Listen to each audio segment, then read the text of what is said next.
Hello and welcome to the video where we're going to be covering Fury Warriors in Dragonflight. If you're looking to play a Fury Warrior, but you don't have hours to spend researching the ins and outs of the spec, then this video is for you.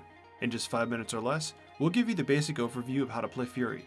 Now, it's important to note that this video is just a starting off point into how you can truly master your Fury. You'll want to head over to wowhead.com or Icy Veins to read over their class guides for a more in-depth look at the spec. So sit back, relax, and let's get started. So let's take a moment and talk about the stats. For Fury Warrior, the general stat priority is going to be as follows. First off, you want to go for item level and strength, and then haste, mastery, critical strike, and then versatility. Just keep in mind that this is, again, a general stat priority. You don't want to blindly follow this. The best possible way to figure out what an upgrade is for you is to sim your character.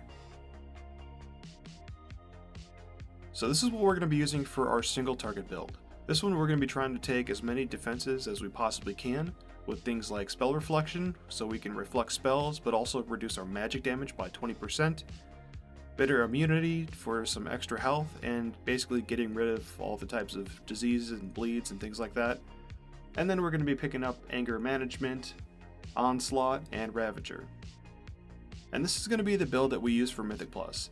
And it's actually pretty similar, but there's a few differences here. The first one is we're actually not picking up bitter immunity, and we're picking up Stormbolt instead, because just having an on-demand stun for, groups and just, Mythic Plus is just really nice.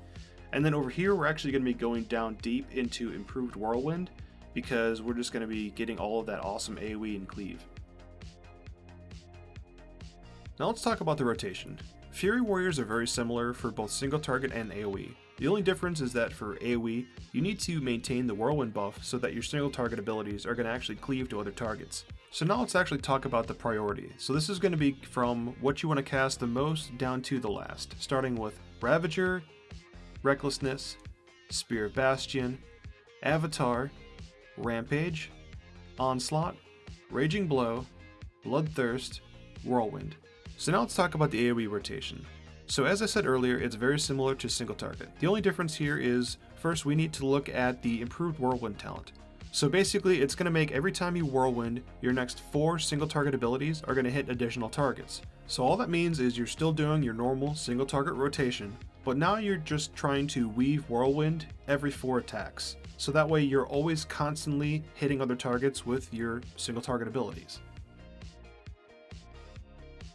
So here's a list of all the consumables, gems, and enchants that you should be using as Fury.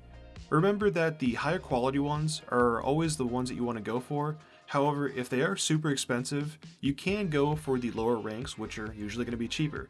Just keep in mind that if you do have a really high item level piece of gear, you probably want to spend the extra gold for those higher ranked enchants. And that's it for our quick overview of Fury Warriors. We hope you found this information helpful and that it inspired you to play Fury. Remember that this is just a starting off point, so be sure to check out Wowhead or Icy Veins for some more in-depth analysis and tips. Thank you for watching this video.